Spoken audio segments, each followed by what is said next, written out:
Good afternoon, everybody. Welcome to your Innovation Grants, Technology, Commerce, and Trade Committee. I am joined by my colleagues, Councilmember Buscaino, Councilmember Bonin, Councilmember Krikorian, and Councilmember Martinez. So let's begin. Are there public comment cards? Yes, Councilmember, we have two. Okay, we'll hold those.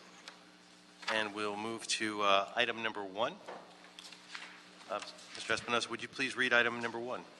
Item number 1 is a report from the Board of Airport Commissioners relative to the agreement with ABM On-Site Services, DBA ABM Parking Services for the operation and management of the Central Terminal Area Parking Garage System at LAX. Okay, and I see we have 2 public comment cards on that? Yes, Mr. Chair. Okay. Well, we have our folks here. So why don't we start with our report from Lowell.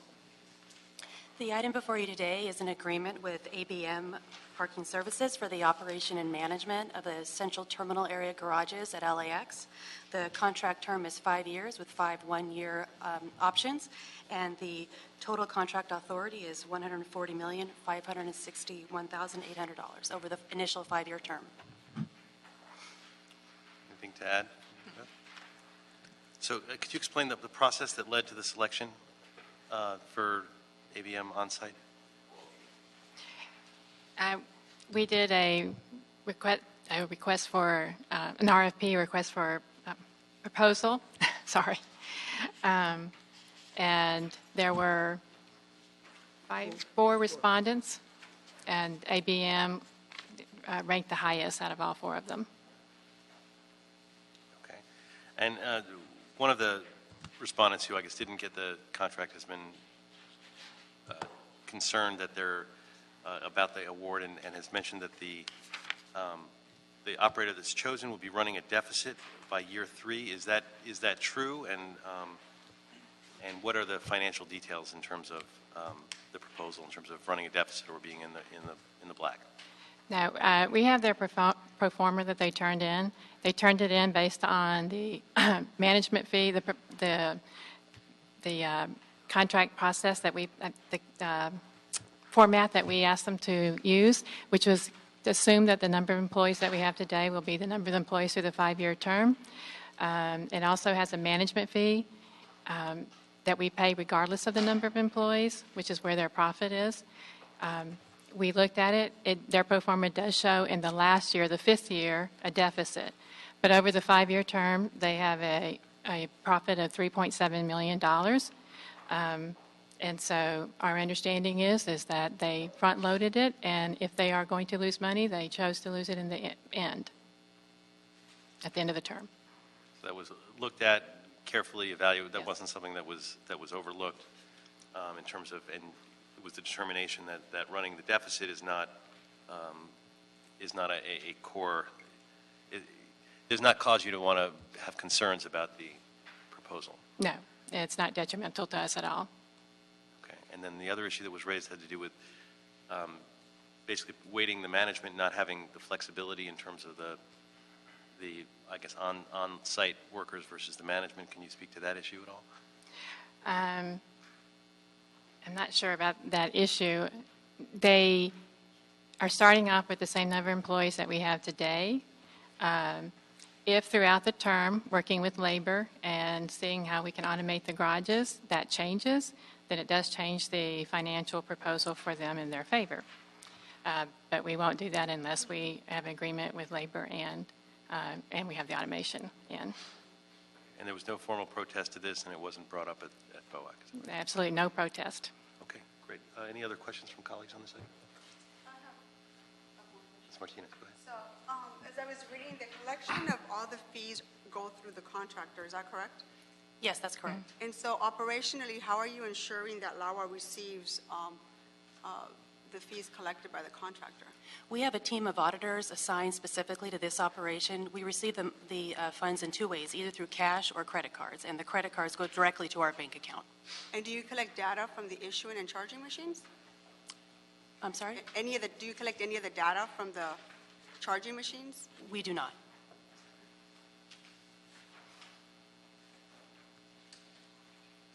Colleagues, Thank you. We have two public comment speakers on this item. Mr. Ray Whitmer, followed by Wayne. And Mr. Chair, how much time would you like on the clock?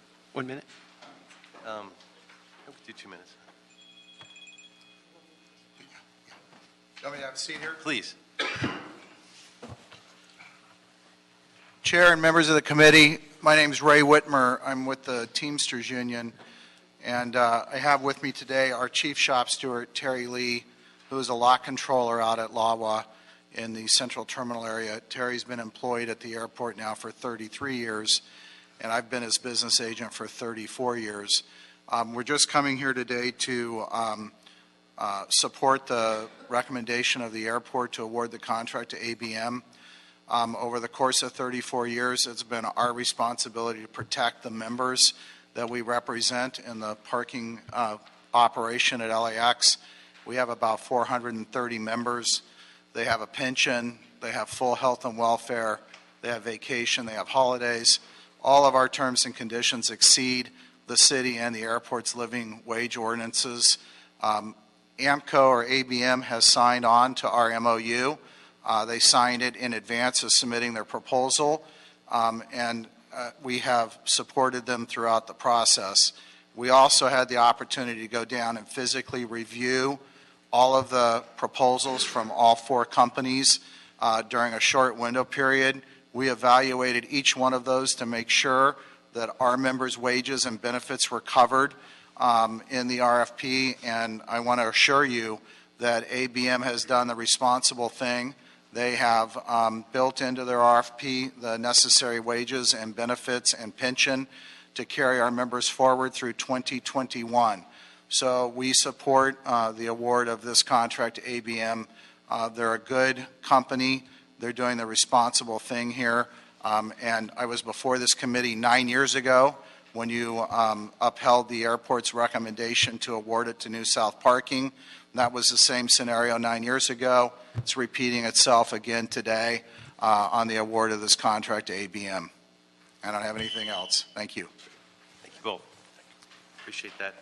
Mr. Spindler, you've put cards in on every item, so what I'll do is I'll give you the full 5 minutes, and you can comment on all 4 items.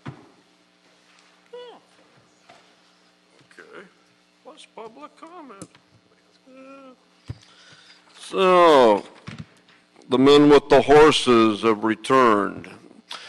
You know, when you see the Teamsters, don't go against them. See, and Mike Bonin's turning his head to the Teamsters. That's not a good idea. That's very bad, very disrespectful. So, the Teamsters are a major player when it comes to driving trucks and limos. My uncle was a lifetime Teamster, and he said always to me since the age of 6 years old, don't fuck with the Teamsters, okay? And that's really a good idea.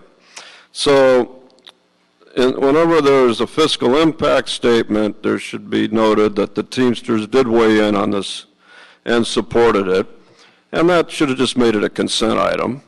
But you know, the problem we have is the person that operates CD11, he needs a little encouragement from time to time because he's not paying attention like at the meeting today. To the item, please.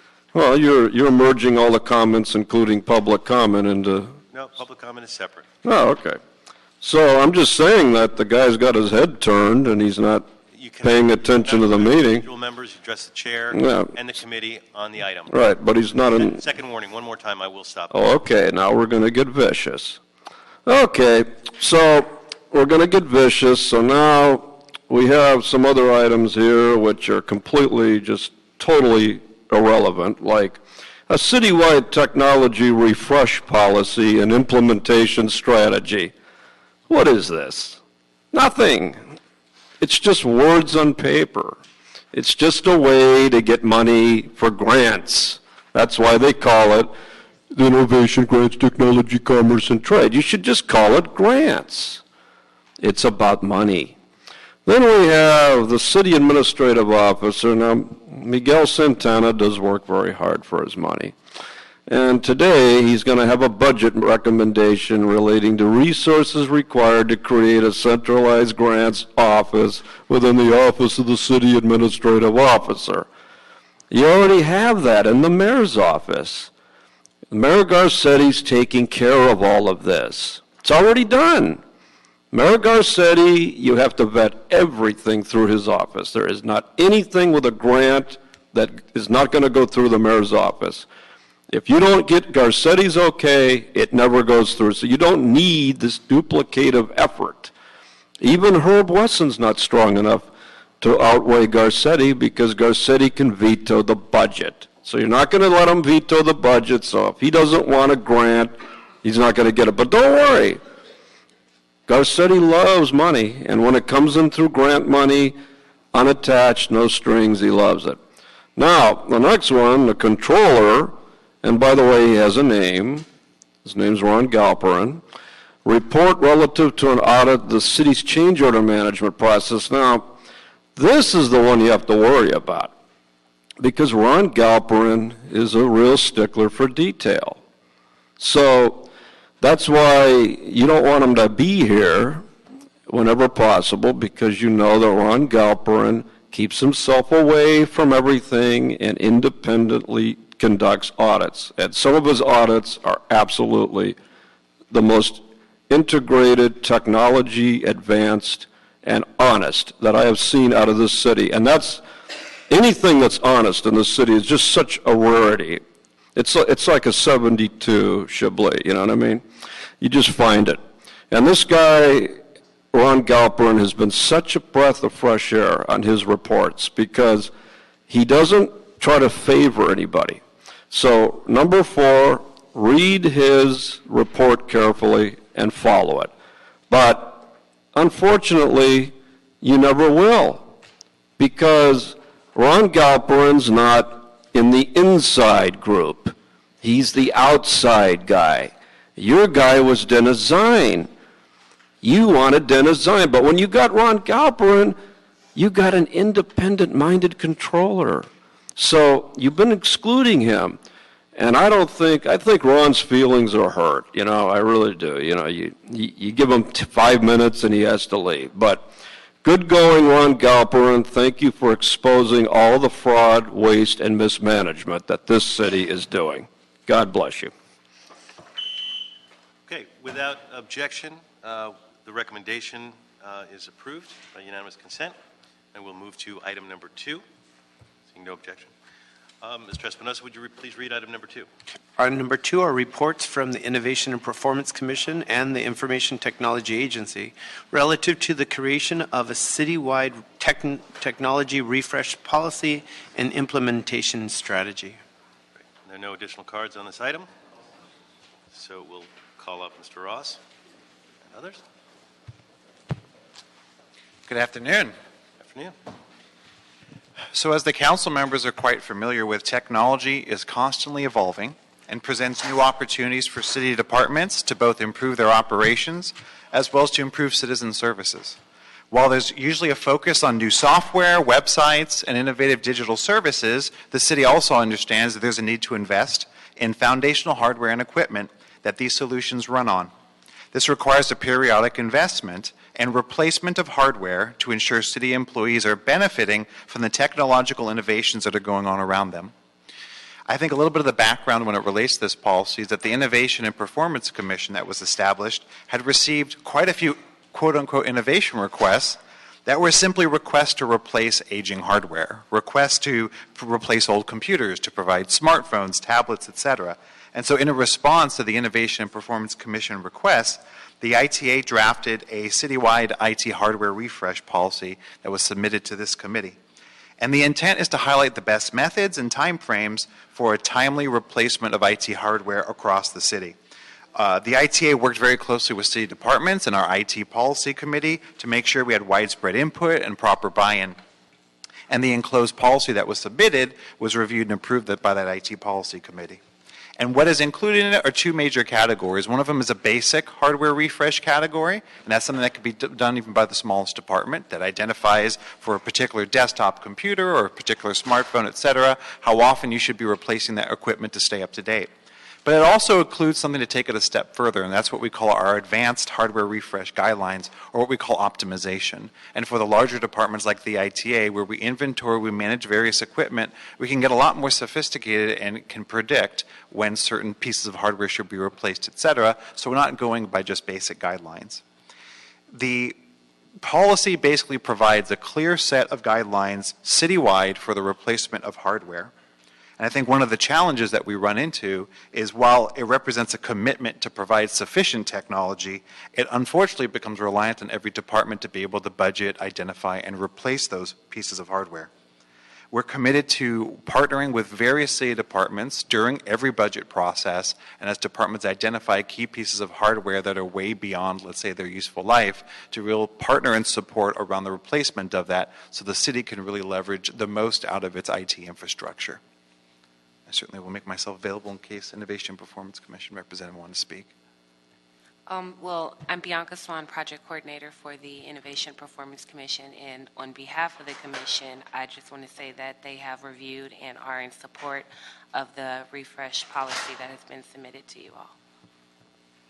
Great, thank you. I mean, one sort of rhetorical question, why haven't we done this earlier? It's a great idea to do it. And just to clarify, so the Technology Policy Committee worked on all this. Were most of the city departments part of that discussion? So the IT Policy Committee has a representative of every department with IT staff. So IT, of course, represents very well for the 20 or so departments, and then the remaining departments has representatives. So airports, DWP, planning, building and safety, engineering, they all have representatives as a part of it. We submit the policy in advance, we discuss it in our committee meetings, and then we give ample opportunity for people to make updates and add additional input, et cetera. And then we go to formally ratify it. I mean, for me, this makes a lot of sense. It's about good planning, something that we need to do more of in the city, and it's about trying to avoid the situation where we end up being penny wise and pound foolish, and we don't do our upgrades in a timely manner, and it ends up hurting us. And I know this has happened, as you mentioned, over the last decade, especially during the economic recession. In fact, I guess the refresh cycles were extended for a period of time during the hard financial times. Is that correct? And basically the extension is as long as it's working, even if it's at a mediocre capacity, keep using it. And the reality is, just when you take a step back, and I know we have people with strong financial backgrounds, just because something's barely working doesn't mean you're actually saving money through the use of it. You'll find yourself sending it out for more repair, you'll spend additional amounts of labor, and if you don't really keep track of it, you'll realize the total cost of ownership is really a negative, so to speak. You're actually losing money, and you should simply replace it, and you'll be able to spare staff time and repair requirements associated with it. This is a planning tool. Departments can use it. They still have to come to the council and the budget committee to get there, to get that money to do the refresh. But at least it creates a coherent policy. Colleagues, are there any concerns, questions, comments? Great. Thank you very much. So, without objection, this recommendation is approved. Thank you. Thank you. Thank you very much. Thank you. Espinosa, would you please read item number 3? Item number 3 is report from the City Administrative Officer in response to fiscal year 2014-15 adopted budget recommendation relative to the resources required to create a centralized grants office within the office of the CAO. This is also referred to the Budget and Finance Committee. Great. Thank you very much. On this item, I'd like to invite Laura Trejo from the Department of Aging and Camilla Fong from the Office of the CAO to the table. I want to start the discussion on grants with a report from the CAO's office on the current grants management process, followed by a presentation from one of our heavily granted funded departments. The Department of Aging, they receive an overwhelming majority of their funding from grants. I should say this is sort of the first time this committee is starting to tackle the issue of grants. This is a relatively new thing. The Council President asked us to take on the issue of grants and to sort of take a more holistic view of, is the city getting the grants, all the federal and state and other grants that we can? Are we maximizing that? The processes for doing that, and my hope is over the course of the next year that we'll come up with some policy recommendations to not only understand where we've been, but figure out if there's ways that we can add value to that and improve the grants process, because all of us are interested in maximizing city grants so that we can do more for all of our Angelinos. So with that, I'll turn over the floor. Thank you. Camilla Fong, Office of the CAO. The item before you is a report back on the resources required to establish a centralized grants office in the CAO. The recommendation to establish a grants unit to better coordinate the city's grant program has been proposed several times over the years, but never realized. Resources have also been requested in the 2016-17 proposed budget. The lack of a centralized grants unit to oversee and monitor grant activities has resulted in a disjointed group of grant processes, grants data isolated within departments, and an outdated framework to manage grants. Additionally, recent federal grant reform measures in the Omni Circular and the Data Act are intended to instill uniformity, transparency, and accountability in federal grants.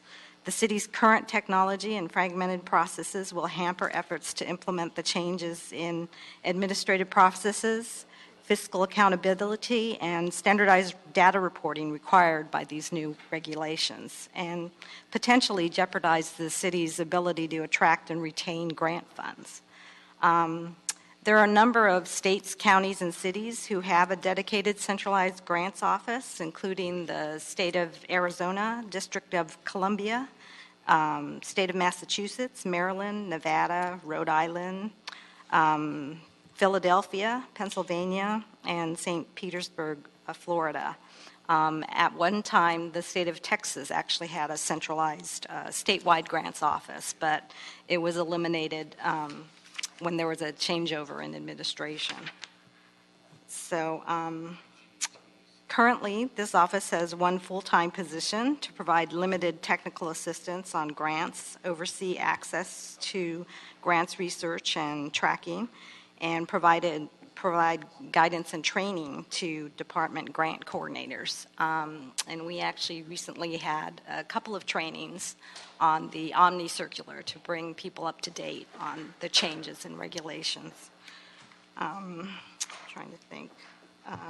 Also, the city currently uses a mixture of various decentralized technologies, anywhere from basic spreadsheets and Word programs to sometimes standalone systems, but they're not coordinated and they don't speak to each other. So it's very much a chore to try and collect the data and to aggregate it and really be able to analyze the results. So unfortunately, it results in a siloing of information within individual departments and adversely affects the city's ability to analyze grants data on a macro level and ensure that grant resources are used effectively to deliver services and programs to the citizens of Los Angeles. Great. Maybe we'll ask you a couple of questions, entertain some questions for you, and then we'll move to talk about the individual department. Okay. So one of the things I heard you say is that because of these federal changes, the timing is not just because we want to start getting more grants. It may be a real necessity to do something further because we could be jeopardizing potential grants that we've even already received if we don't create a better system. That's correct. When you talked about, you guys studied various other areas that had centralized grants, is there evidence to show that those areas receive more state and federal grant money than areas that have the decentralized grant system? Yes, and probably more on a anecdotal level. I mean, people could see differences in efficiencies with pursuing the grant and then also being able to properly manage it and close it out in a timely manner. Is there a downside in your view? No, I really think the timing is right for there to be a centralized grants management unit. Have we tracked the grants that the city has received over these last years, and how has that changed over the last 10 years? Or is that information that you have you may have to get back to us on that, but. We'll probably have to report back. It's been on a manual basis, and certainly the volume of the grants has increased over the year. Probably the tipping point was when ARA was in place, and departments had to quickly scramble to respond to 30-day turnaround times to try and apply for grants and, implement their programs as quickly as possible. And under a centralized system as you're envisioning, what would be the role of the individual departments?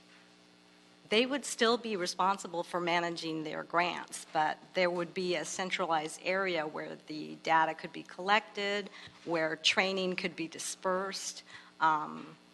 Also, too, an opportunity to bring, if there's multiple departments that have to be involved in applying for a grant, that they could come together and a strategy would be put together, as opposed to departments all thinking, oh, well, I'm going to be the only department applying for that grant. And what about the decision overall to go after a particular grant? Does that still reside in this idea with the individual department, or would that be more driven centrally? Because part of it is, once we decide to go after a grant, getting the grant and doing the follow-up and doing all the paperwork, but part of it comes well before that. And in fact, one of the criticisms I've heard, for our system in LA is that sometimes we don't go after certain grants.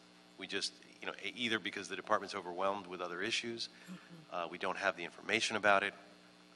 Even though, federal grants are all in the catalog of federal domestic assistance, and there's ways to do it, but folks may not see the utility of going after it, or they may feel that the time spent going after that grant isn't worth the diversion of time and resources compared to their daily function and the metrics that they have to meet as a department.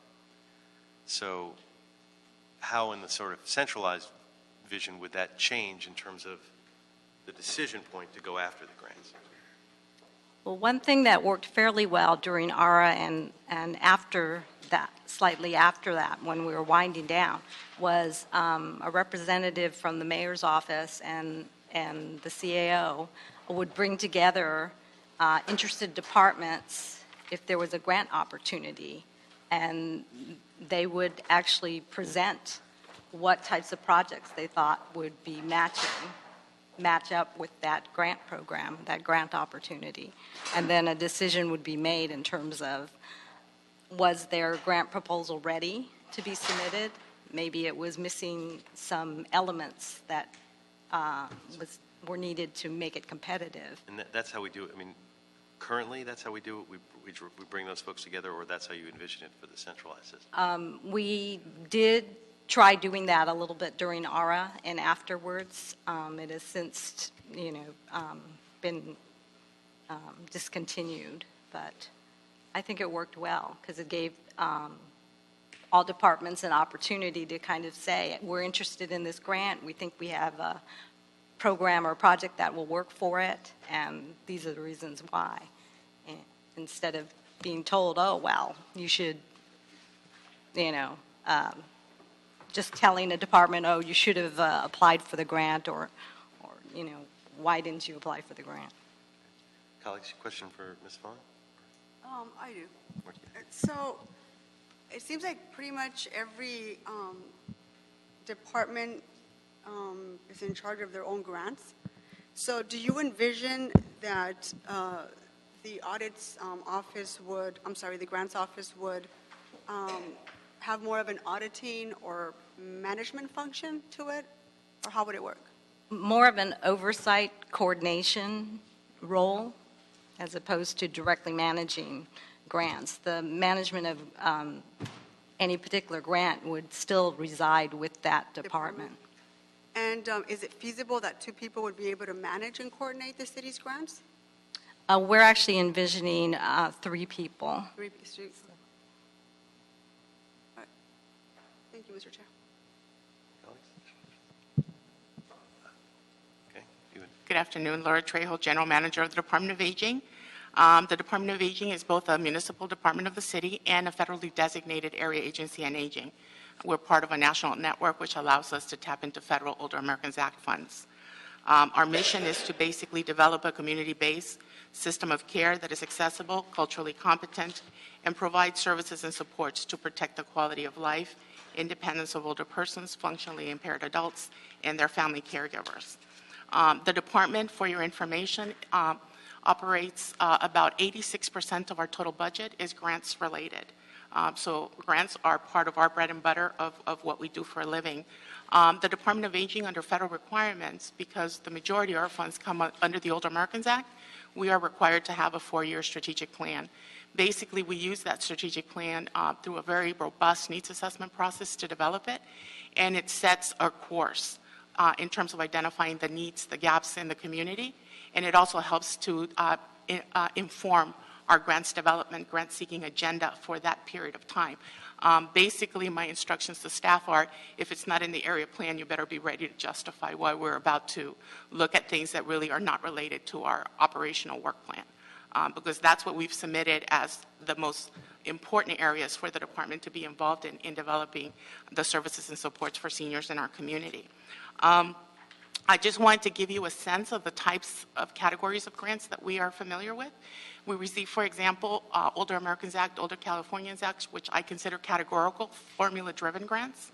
Those are historical in nature. They've been with us since we were designated an area agency in the 80s.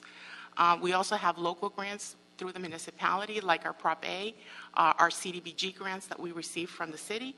We also are competitive in seeking foundation grants from local philanthropy, national organizations that issue grant releases that we believe are in our goals and our objectives. We are also competitive at the state level within our California Department of Aging or other state departments that may issue grant requests. We will consider those grants for application locally. And one of the areas that we have been evolving and very successful at in recent years, especially during the fiscal crisis, was partnership grants, which means basically my role becomes to bring a collaborative together that I believe will be the most competitive in seeking and responding to a particular grant call. And so we do that from the department's perspective in terms of our objectives and priorities. One of our most robust and successful partnerships has actually been with UCLA. We've probably over the last 10 years together have gone and successfully secured over $10 million in grants. For UCLA, what's in it for them? They're trying to look for ways of financing meaningful research. For us, I'm looking for how do I bring innovative services and program innovation into our system of care, so we're both winning, and we leverage the mutual resources of both of our organizations and our network in order to achieve that. For example, right now, we've deployed a very successful health disparities stroke prevention program, which is going to be state-of-the-art for the country. Yet we're testing it here in Los Angeles first, and our community is the first to benefit from the services we're developing. So that is a way that we've maximized and leveraged existing resources. When you're so deeply grants funded, one of the limitations is you don't have a lot of latitude to do other grant seeking, because that's not what the grants call for. So we're having to be very, very strategic in our selection of what we go for. From my humble opinion, grants sort of as an activity has two basic functions. One is a strategic function. Are we the best? Do we have the resources? Can we deliver on the promise? And the other one is technical. That means you have to have a wide sort of breadth and depth of expertise and content knowledge at a very, very ground level in terms of being able to describe what it is you're going to do, because that literally drives everything else that you do. I think those two particular functions are very hard to delegate as a department that does this to someone else. I think that I'm very appreciative of the leadership of the CAO to kind of figure out what are the coordination opportunities to make us all more efficient and effective. I think there's great opportunity for that, but there are some areas that I think are not going to be possible to be successful, to be able to delegate. It just doesn't work. My request to the committee, because I have been thinking about what was my ask of you today, and my ask of you is to please consider, because this is something that every, I think, colleague of mine since I've been with the city has said to anybody who would listen to us, that we really need a streamline the approval process of grants. That is a major strategic decision that we have to make when we're thinking. Oftentimes, part of the concern that we have is when we actually are successful at securing a grant, the actual approval process takes so long that we may actually be behind by the time that we actually get authority from council and mayor to start. And we have, most of the grants are very aggressive in the deliverables that we have to report out, and that becomes a real challenge in terms of processing. That's why our partnership grants have become so important to us, because basically we're somebody else that is a lot flatter organizations are making the decisions in terms of executing, hiring staff, and all of those things that in order to be really successful at grant seeking, you have to be able to have. I'll give you an example. The Department of Aging has our categorical grants. They have been coming to the city for the last 40 years. Yet every year we have to request permission and authority to execute to our programs on things that the council and mayor approve at the beginning of our process. We get approval for our area plan, we get approval for our RFPs for 4-year cycles, and then every year we have to come back like it's all brand new. The cost involved in staff time and inefficiencies is pretty significant, because it includes the department, the CAO, the CLA, city attorney, city council staff, mayor's office, everybody who has to touch that paper. So I believe that the committee should really consider how the streamlining the process could really add tremendous efficiencies, and to the degree that we're releasing staff time, then it makes us have additional opportunities to seek other resources. I'll give you an example. LA County has a federally designated area agency on aging, and several years ago, they moved to this particular process that I've just described, where the department head doesn't have to go back to the Board of Supervisors every year to do what has already been approved. And that saves a great deal of staff time. When you have small staffs to work with, those are significant efficiencies that we can realize. I thank you for the opportunity to share what we do at the Department of Aging. We think that we're very successful at seeking grants and being aware of what's in the grants environment for us, and at bringing in those services into the community to serve the citizens of Los Angeles. I welcome your questions. Great, thank you.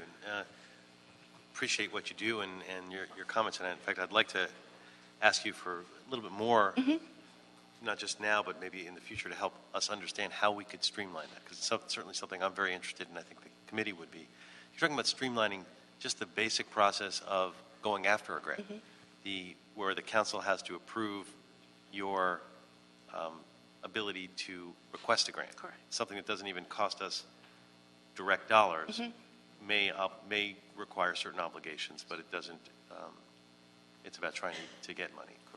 And I actually think that's, one of my concerns always as a department head and having a good stewardship of the city's resources and exposure is to ensure that things are mission driven, that we're not expanding our responsibilities or liabilities when we seek additional resources. Because even in bringing a grant that creates new services and programs for our community, for example, leaves an expectation in the community. What happens when the grant's in front? So for me, a lot of the questions that go through my strategic thinking has to do with sustainability, has to do with how will I continue to provide services and not abandon communities that I've just gotten up and going, because that's consistently one of the criticisms of a lot of the sort of what I consider to be sort of fly-by-night grants writers, that they'll go after money because the money is there, and then they abandon the community.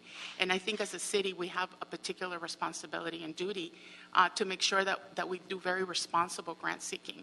And that requires that you do a lot of thinking, a lot of planning, and that you stay very tight to mission, and that you understand why you're doing that. How does that investment of time, effort, and resources really yield the outcome that you're seeking on a much, much broader level, which is at a community-wide outcomes level for us? It's a really interesting point. I mean, that in terms of measuring our success, part of some of the criticisms about overall is maybe we're not bringing in enough dollars that are out there. But I think what you're saying is that that's only one metric. Another metric is, are those dollars that we're seeking in conformance with our core mission? Because otherwise maybe we'll get in additional overall money, but we're going to be running in 3 different directions and less effective as a city in serving our constituents. And there is a cost at seeking grants that have to be considered. For example, that's part of our ongoing debate with our staff when a new grant call is out. What is the cost of operationalizing and bringing the grant in versus what is it going to yield? So you have to have a cost-benefit analysis from the front end so that you're not getting so out of your depth quickly, because once you get it, we feel you have to deliver and be successful because we're representing the city of Los Angeles and the community that needs us. So we take a great deal of care at the front end to make sure that we're vetting that process. And again, I think that that's an important discussion that you have to have from a point of expertise and systems design. That is very difficult, I think, to necessarily delegate, but I could see how we could coordinate different aspects of it, but not delegation. That would not work. I think partnership's So possible. it's a couple points. One, the cost-benefit analysis makes a lot of sense, but you got to figure out ways that we can lower the cost side, so that's streamlining the process, and that can be a whole other series of recommendations. But then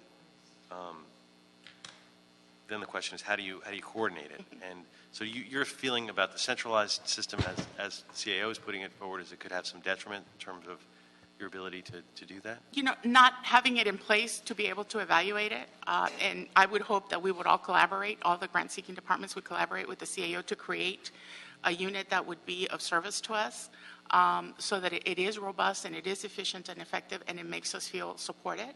I would not be able to give you, I think, an honest opinion as to how I feel about it. I've read the report. I understand the concept. I know that at my department is myself and my NGM who is here, who are the primary grant writers on your behalf for our senior programs. And we keep it at that level because of the responsibility that requires. I think that's part of our charge, is figuring out a way to come up with some things that are our collaboration and, you know, working with the CAO's general recommendation and moving us forward. Some questions, but I want to yield to colleagues. Questions? Mr. Krikorian? Thank you very much, Mr. Chairman, and I'm very pleased that we're moving forward with this. A number of us asked 2 years ago in the budget to move in this direction and get this report and to start implementing the centralized grant process. I agree with you, Ms. Trejo, that if this is an addition to the current process, it will probably not be productive in creating efficiency. I think it's going to have to, the centralized office is going to have to supplant a fair amount of the process, including council review. I think I've always thought that it was sort of unnecessarily inefficient, that council has to approve the grant application, and then when the grant application gets approved, we have to approve acceptance of the money.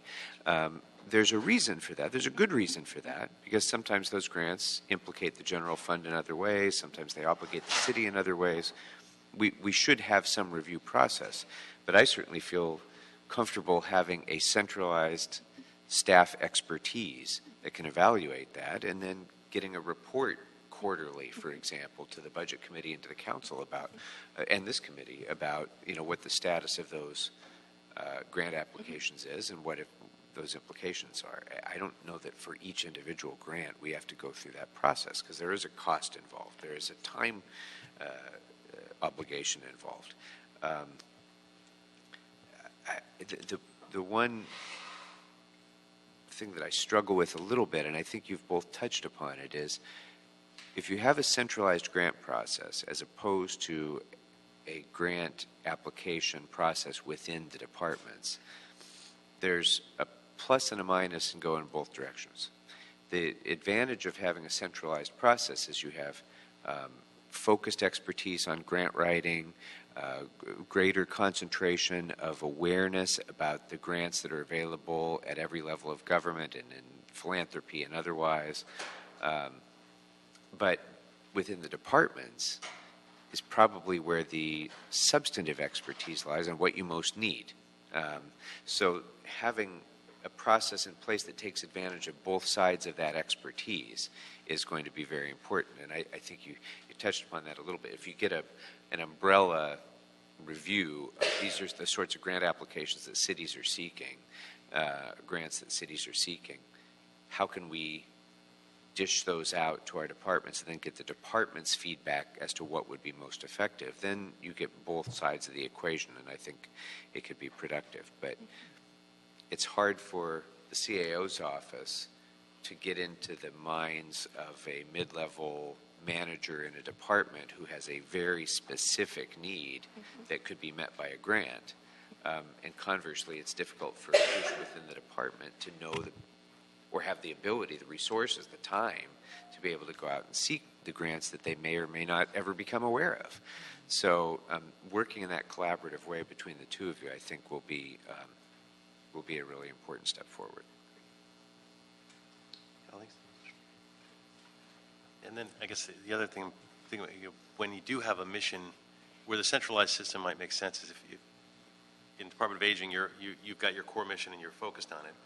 But if we as a city have a, see an opportunity or, that may be outside of your core mission that may, from a department perspective, be too much of a diversion of time and resources, but from a city perspective, makes sense to go after. There needs to be that oversight, that sort of a more 10,000-foot perspective, which is where sort of a centralized office can have that role where they see a need in something out, in aging and homeless issues that really would never come in your alleyway. Given maybe it does, but I'm just making an example. But that we as a city would see and say, hey, we got to get Department of Aging and their expertise to help apply for that grant. So I can see sort of the tension between the two. And just in the meantime, so to reassure you a little bit, general managers do communicate. When, for example, this morning I saw a grant that had to do with housing, and I emailed it to Rushmore Cervantes, who's already working to make sure that his staff know about it, because it was very much about housing. And it just, so whenever things come, and he does the same thing, and we do it across, I do it with Cultural Affairs, I do it with several of the other departments. So just for your awareness, the general managers, the AGMs, and other staff do communicate with one another on an ongoing basis about different grant opportunities. And we also, for example, at our department, we also do convening when we're interested in a particular area, and we'll reach out and say, we're really interested in this area. Are you guys interested? Then let us go look and search for funds that will address that gap that we're trying to fill. Very purposeful. And we may reach out to community partners, to foundations. I can tell you I've met with all of the CEOs of the local philanthropy here in Los Angeles on a meet and greet. I wasn't looking for anything. I just wanted to make sure they knew who I was because I'm going to be calling when I have a gap or a need that their foundation fills around, and we keep in contact with them because the initiatives do change over time, and we just want to be very actualized. And so if we see an area that's housing, that's somewhere, transportation or others, we communicate with those entities and we say, are you aware this call is out here? Is there anything we can do to support you if you're interested in seeking it? So that does occur on an ongoing basis, but it would really be very helpful to work with the CAO's office to have it be more purposeful and more organized and not assume that it's going to happen, but really do it on a very sort of move forward basis, very structured. That's great. I mean, it's great and the testament to the good general managers we have that it happens on an informal basis. Yes. And I think part of our goal, my goal as a committee here is to figure out a way to formalize that so it's not dependent on the initiative and goodwill of each general manager, but there's a process. Ms. Fong, did you want to respond to any of the things that you heard from Ms. Trejo? I just want to applaud her for sharing about it because they do excellent work. So. Great. Well, great. We have a ways to go on this fact-finding mission. This is really just step one in terms of trying to look at grants before we can make any recommendations formally. So as far as a committee action, I'd like to hold this item in committee, ask the CAO to report back with additional information, some of the things that we talked about already, including some other things like the overview of how cities manage their grant programs, other cities, comparing and contrasting LA in terms of grant funding amounts that we've gotten, and giving us sort of a breakdown of the grants that we've gotten over these years and how that compares to other cities. Identify city departments that primarily apply for competitive grants or formula grants to help us figure out a way to systematically look at this process, because this is really just sort of our initial foray, our toe in the water of looking at these issues, and both of you have given us a really good start on that and an overview. So thank you very much for your time and for your comments. Thank you.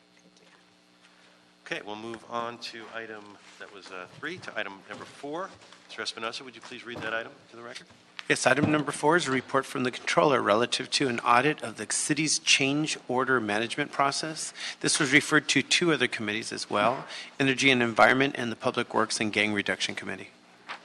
Great. I'd like to invite Farid Safar from the Controller's Office to the table, along with Erica Alvord and Clay, I'm going to mispronounce your name, from KPMG.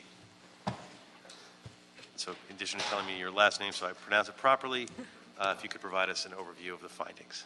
This is Farid Safra from Controller's Office. Controller has hired KPMG to conduct this audit. We have the representative here that will provide a brief overview for you. Great. Erica and myself, as you mentioned, we work for KPMG. We are hired to conduct the performance audit, which covers the citywide change order management process, which is BOE, LAWA, DWP, and the port. Just to give a little bit of background and context, while our report was issued in September of 2015, the audit period was July 2011 through June 2014. So some of the entities and some of the departments have actually already started implementing some of the actual changes in the report. But just to give you a little bit of background around the findings, what we found when we went out and we looked at the citywide change order management process, a couple things. The first big thing is it was widely varying in terms of the policies, the procedures, the various practices from all the departments. They could have been as wide as what you would expect from multiple states or various different entities. The level of knowledge and collaboration between the entities was pretty much non-existent.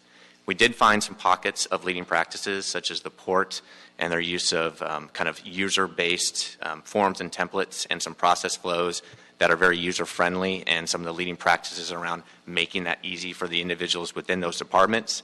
But we did find several areas for improvement around change order pricing and negotiation, overall level of documentation of the policies and the practices by some of the departments, and then, as I mentioned, just the level of knowledge and collaboration among the various departments, and the ability to leverage some of the consistent practices and tools and systems could greatly enhance, we think, the overall efficiency of some of the entities. The idea behind kind of raising all the actual kind of boats up to a high level of proficiency. One other thing that I think is important to mention too is all the departments were very collaborative. They were very open. The ability to kind of share information, to listen to what we had to say, to go over the actual findings. We didn't get any pushback. Everyone, I think, was very open to improving the process. Erica was going to highlight, I think, a few more of the specific details around some of the kind of findings, and then obviously we'll open up to any questions. Sure. Clay stole a little bit of my thunder here, but I'll keep kind of talking a little bit in high level of the types of findings that we did encounter. Clay mentioned the policies and procedures, and I know sometimes that sounds like, we always hear about policies and procedures, but that really does provide a controlled structure around what you execute on these change orders to the large capital projects. Some entities, like you mentioned, the port, have a higher level of those policies and procedures. Others had a ways to go, so we noted that in our report. When it comes to change order pricing, I think that scenario can definitely tighten up in certain instances. The records of negotiation and the use of independent estimates are some based on our testing that we found probably can be improved, and there are specific examples of that in our report as well. And then there's also documentation and backup for the changes that was not consistently included with the sample of change orders that we took. So there as well, it doesn't necessarily mean that a certain step in the process didn't take place, but if there isn't documentation there, then it's just definitely hard to verify that. Change order tracking and reporting, that's also very dependent on which entity that is doing reporting. One particular element that we found was not consistently included was the type of change order. It would have been interesting to see, for example, how many changes occur as a result of unforeseen condition. A lot of work here in LA is done on non-virgin land. You have a lot of uncharted utilities as an example, the Department of Water and Power, and I know the port also, down at the port, encounter things all the time when they're doing construction, and that results in additional costs and inevitable change orders. So just as a proportion to the overall change orders, that wasn't something that we were able to quantify, but I think definitely would be interesting to know. So that's another type of tracking where we could improve that. Contingency, we took a look at that a little bit and what type of contingency estimation take place. And that's also a little bit that just vary from department to department. Some processes that are a little bit more refined than others. And obviously, we'd like to see contingency as an element of risk. And then obviously, change orders should be part of that calculated risk to some extent. Depending on what type of deliverable methodology that you use, you should be able to quantify that element of risk. Claim mentioned knowledge sharing. That's definitely something that we have recommended in the report. At times, too, between different departments, we heard stories of, gee, we're really trying to look for a new way of tracking change order. We're looking at this particular software, and we heard the same concerns from a different department. It would have been nice maybe to talk and share the benefits and concerns that they have encountered, because there's definitely a lot of knowledge out there between the different departments. And then it wasn't covered by our report, but we have talked a little bit about the delivery methodology selection on what type of contract are you using for your various projects that you're using, because that ties into risk and contingency and usage of funds, and ultimately that correlates to change orders. Again, great working relationship with all the department, forthcoming with information. I think that ability to share stories and share leading practices was well received. And as Clay mentioned now, since we presented our preliminary findings, I think in the December of 2014, I think a lot of departments underway already with addressing our recommendations.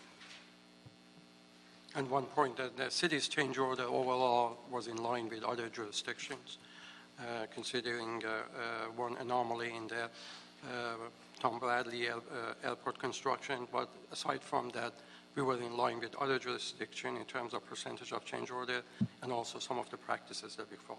Yeah, which is good to hear. And my understanding about Tom Bradley was that, in part, the reason that was the anomaly that sort of brought our numbers up was because we made a conscious decision as a city back then to move. We wanted to expedite that project sort of in advance of having all the design completed, so that there was at least a conscious understanding that there was going to be additional change orders in that process, which is, you don't like to see change orders, but at least if it's an expectation, it's a little bit more acceptable. I was interested, you were talking about the differences in change order you weren't able to quantify, but it seems pretty important. The change orders that are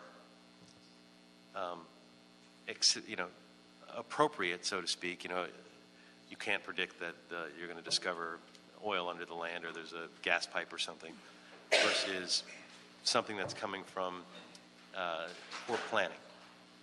And although you weren't able to quantify that in terms of a percentage, is there a sense of, is there a sense that most of the change orders were sort of appropriate versus inappropriate? Or is that even a fair distinction? I think that's definitely a little difficult to say. I can say that we didn't find anything that appeared to should have been part of the base scope of work, because that's what we're usually concerned with, tried to look at the description of that. I think what's important is in our report, too, is some of the changes that actually are initiated before the final paperwork comes through. A change order is a tool. It's not necessarily bad to have a change order. It's a vehicle that you can use, and if used correctly, it could be a benefit to the city. But I think where it becomes dangerous is when you use it in such a way that it just facilitates, gee, let's not get through the proper approvals, let's just use this and get the work started, and then we'll deal with the paperwork later. So I think that you'll see a section in our report with some of the change orders, the work was actually started prior to the change order was finalized. That's not to say that some of the appropriate approvals didn't occur, but that's definitely when you're getting through the slippery slope. So some of our recommendation deals with tightening up perhaps when you're initiating changes prior to finalizing the work. So actually you're starting working, but the paperwork follows, if that makes sense. Yeah, one of the things that kind of build on that is if you have a common kind of taxonomy for how you're describing various changes and you have that implemented, ideally it'd be nice if it was consistent across all departments. Then when you have something like this and you go and you're reporting out these various changes and you can track and see, are there issues, are there trends, are some departments having more than others, does that make sense? One of the things that we found is it was overwhelmingly difficult just to even get the documentation that we wanted to actually perform our work. And in some instances, I mean, it was, above and beyond just to get that information, let alone a lot of entities you'd expect just to have that information ready and available, let alone just to be, for their own purposes of tracking and reporting changes versus just being able to respond to some type of performance audit. And we're going to bring up Lawa and the port in a minute, but colleagues, any questions for these? Mr. Bonner. Thank you. Thanks for the report and the audit. The Controller's Office does some great work, and I'm glad to see you working with them. I got to say that I was confused by and a little surprised by the characterization of the cost overruns for the Bradley project. I've got a long history with it, so I was at the announcements with Mayor Villaraigosa and Councilwoman Hahn and Councilmember Rosendahl, and the budget I always heard was $1.2, $1.5 billion. So I was confused about where you got the baseline number of $621 million, because I don't think anybody who worked at the city at that time ever understood that that was the project cost. So I'm confused how that became the figure from which all the additional costs became considered change orders. If you are referring to cover letter, I'm sorry? what number are you referring to in the report or cover letter? I'm talking about the Bradley West project, the one that got all the headlines. Yeah, this Bradley Airport was subject of a different audit that controller conducted back in 2009. We recognized the need to expedite the construction. The original contract was not sufficient to cover the entire construction phase, and then the difference came in as a change order that we recognize. Our report concentrated on the change order in terms of what was the original base and what called as a change order, even though it was the addition to construction. And that's what we reported in our report. We didn't criticize the cost overrun in our report. Yeah, my read of it was I thought it was unfair to characterize those as change orders. Because what they did was we were doing a sort of, I guess it was sort of a design build type thing where we were trying to get it done quickly, and I'm not critical of accelerated projects. I don't think we do enough accelerated. Is they were trying to get it done, so they designed part of it, awarded the contract for that with the understanding and the knowledge of the budget from everybody in the city that there was going to be an additional part of it that was going to cost an additional amount of money. It's sort of like if I were hiring someone to work on my house and I wanted the living room and the kitchen done, and the architect was still doing the living room, and I said, I'm going to do 10 grand for the whole thing, 5 grand for the kitchen, 5 grand for the living room. Here's the 5 grand, do this room, and then I'll give you the details for the other, and you get the other 5 grand then. That's kind of how I understood this project. So I just thought it was odd that all that got characterized as change orders as opposed to just the next natural phase of the project. And maybe Lawa can talk more about that when they come up. But Yeah, one of the things I definitely encourage you is if you look at the actual report, maybe focus on that versus the cover letter. I think combines, as Fareed was saying, a couple different past audits. So you get kind of, I think, several layers of context versus if you just read the report, because we do call that out in the report, just what you'd said. Okay. What made it difficult for us was when you have anytime you set up this way, whether you're doing progressive fixed price, which is a change order based, and then you have change orders too, is you kind of get a lot of semantics because contractually it's a change order, but in terms of a delivery method, the purpose was then you're trying to separate them, and then because you're doing a progressive fixed price, things have changed. So it's a little bit different than if you had a base bid at the very beginning where you had a full contract, because some of those progressive change orders do incorporate additional changes, but most of it's not in part of the original scope. So it does add an extra level of element, but hopefully if you read the back of the report, you'll get more context. I appreciate that. I wish it had been fleshed out more in the cover letter, because this was the biggest public works project in the history of the city at the time, and I think one of the more successful ones we've ever done. It's been transformative at that airport, and I regretted that the project then got what I thought was an unfair black eye from the way the cover letter was covered in the media. Thank you. Mr. Corey? Well, and just to add to that point a bit, it's not just the project that unnecessarily got a black eye, but in fact the city's contracting practices as a whole. Because if you encompass the Bradley project within the sample, then you have a high 12+% of cost for change orders. If you exclude it, then we're down around 4%, which is below even what KPMG says is the normal range for cities. So we're doing far better than most other cities in the nation if you take that project out. But not one reporter will ever see that or report that. What they will report is cities' lax oversight of change orders results in 12% cost overruns, which is just simply flatly untrue. It's flatly untrue. So, I think that, yes, some of this is definitional and how you do it, but I think the takeaway from this is actually that the city is doing a remarkably good job in managing its change orders, and the largest single project we've ever had, or one of them, is a separate case.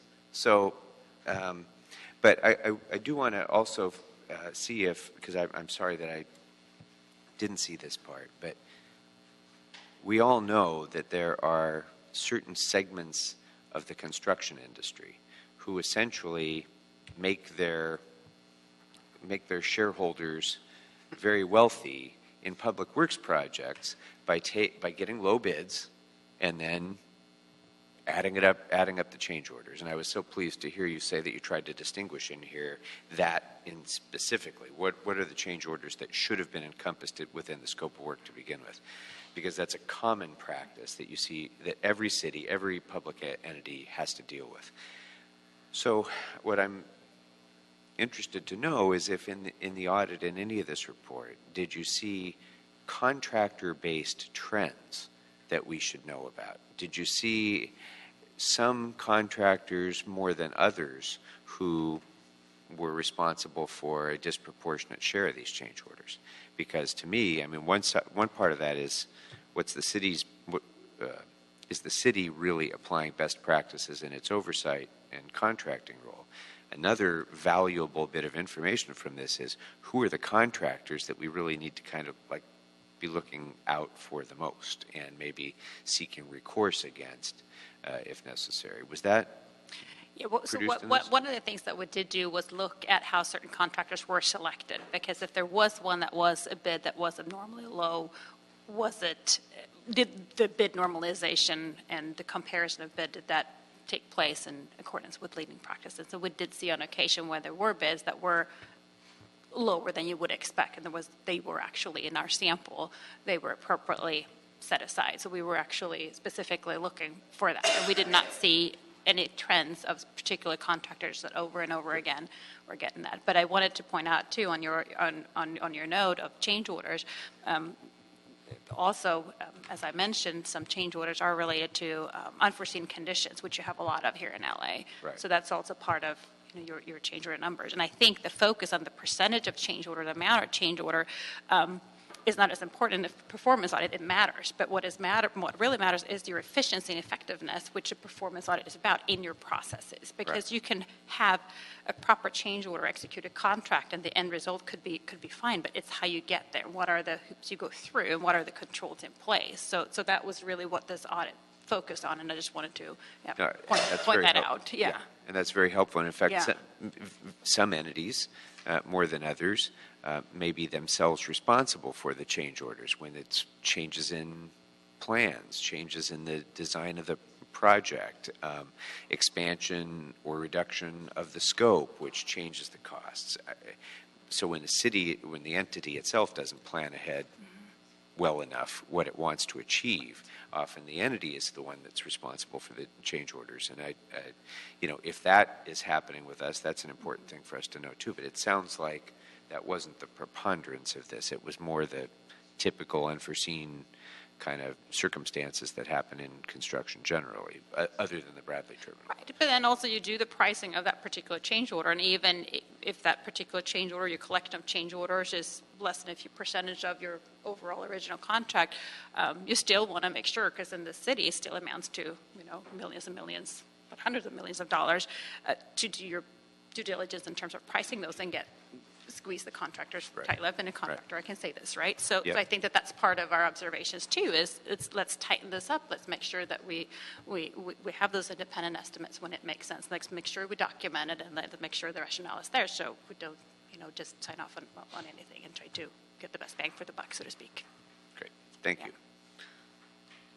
I just wanted to ask, Mr. Chair, is it possible to get the Controller's Office to report back on the progress of the departments and their implementation of the recommendations in the audit in about a year or so? Yeah, we could do that. We receive action plan from departments. They are in agreement with recommendation and they are implementing. As part of our process, we follow up every 6 months with the department to make sure they are on track. And then if you wish, we can report back in 1 year about their status. Yeah, we'll make that part of the recommendation for sure. Great. Thank you very much. I want to bring up Ryan Yakubik from LAWA and Mark Rose from POLA, from the port and the airport.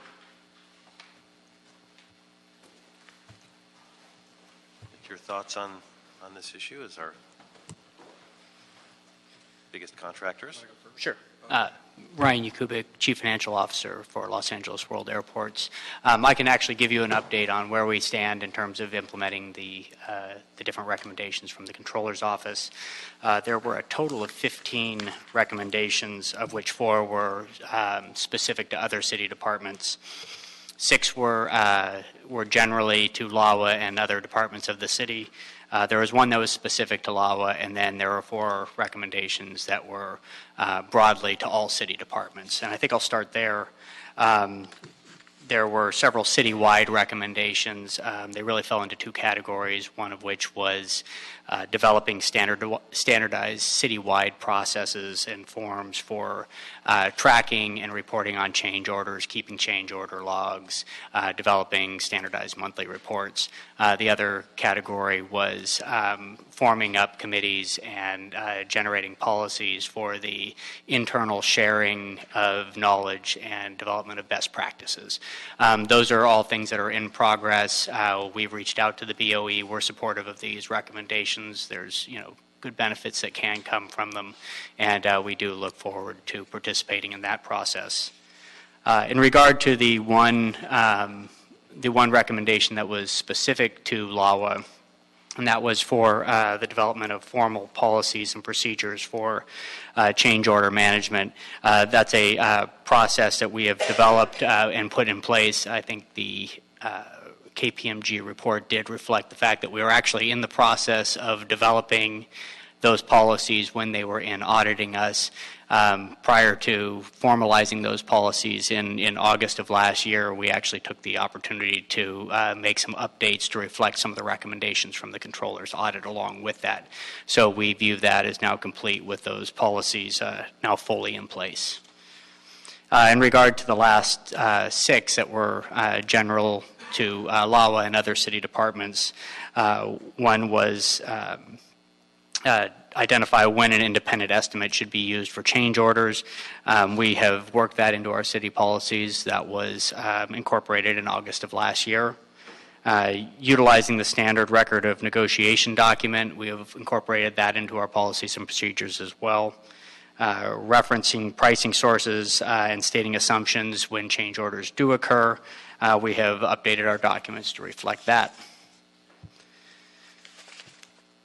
Another recommendation was to include all critical elements for emergency change orders and for work starting prior to a change order execution. Up to that point, we'd never actually utilized the term emergency change order per se.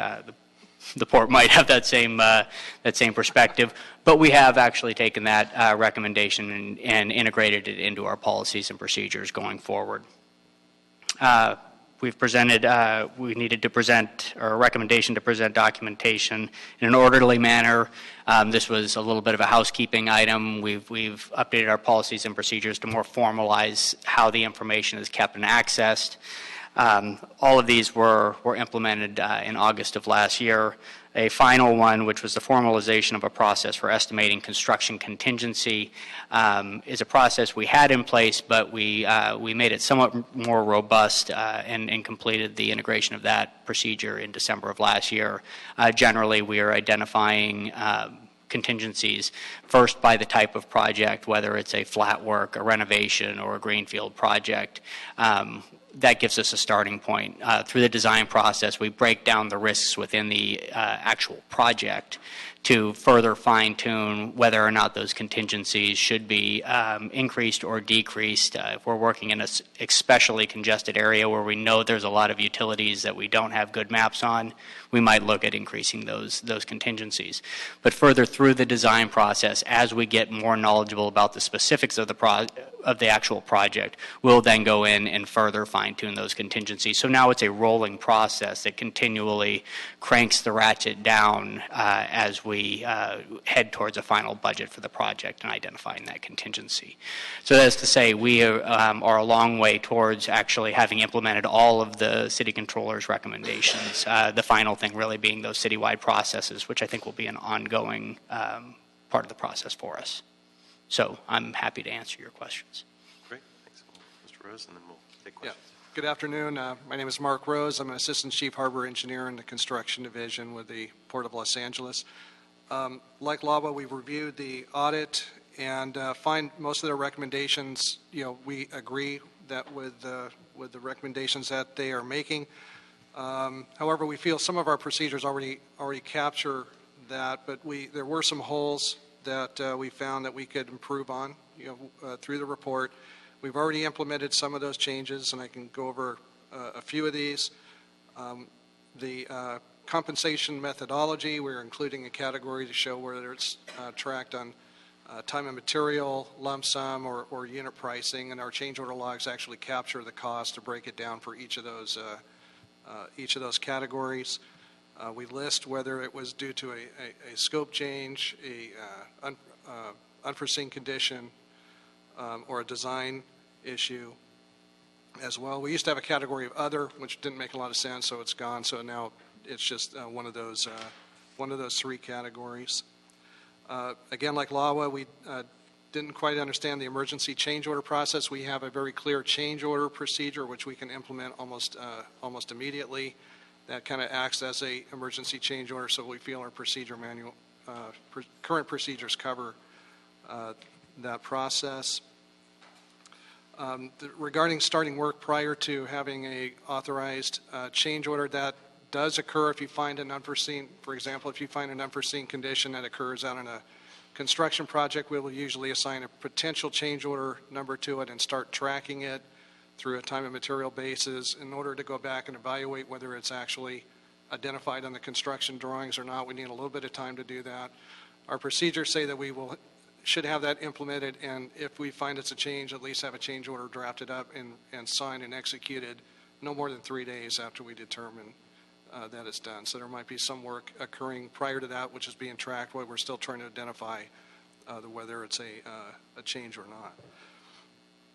As far as tracking all of our change orders on a broad base, our current change order procedure is to track on an individual project. I think one of the comments was we didn't have an overall reporting document that showed all change orders on all projects, and that is true, but we are implementing a new report that will show that, and we'll hopefully have that in place within a month or two.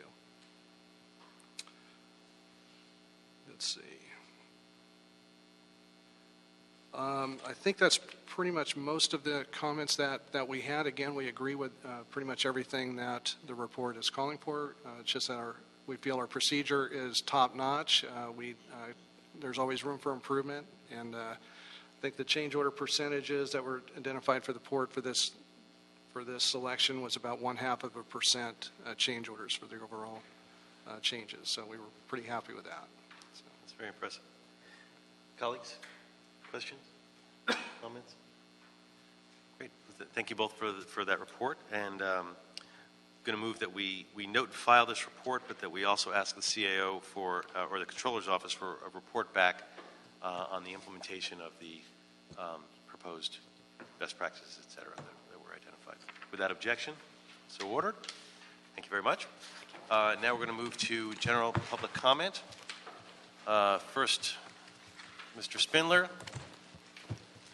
Mr. Spindler, let the record reflect he's not here. And then we have Marx Gutierrez. Mr. Gutierrez here, USWW? Yes, here we go. All right. Please. Good afternoon, members. My name is Marx Gutierrez. I'm with SEIU USWW. In January 2016, Delta CEO announced that it signed a letter of intent with LAWA to move from its recently renovated facilities in T5 to a combined T2, T3 building. Details about the project are unclear, but it's fact that Delta, it's weird that Delta, instead of the city, is announcing a major LAX terminal move. We believe that it is in the public interest to understand the scope and the potential of the impact of this project. It is anticipated that the Delta letter of intent may receive cursory review and vote on February the 18th. USWW members are asking that the IGTCT request that LAWA staff present details behind the Delta letter of intent to committee members before the BOAC vote in order to accomplish two goals: a more thorough public vetting, number one; number two, encourage a precedent in the future that LAWA will engage the public and key stakeholders before capital plans are announced by airlines. That's it. Thank you very much. Appreciate that. Having no other public comment, no other items on the agenda, this meeting is adjourned. Thank you.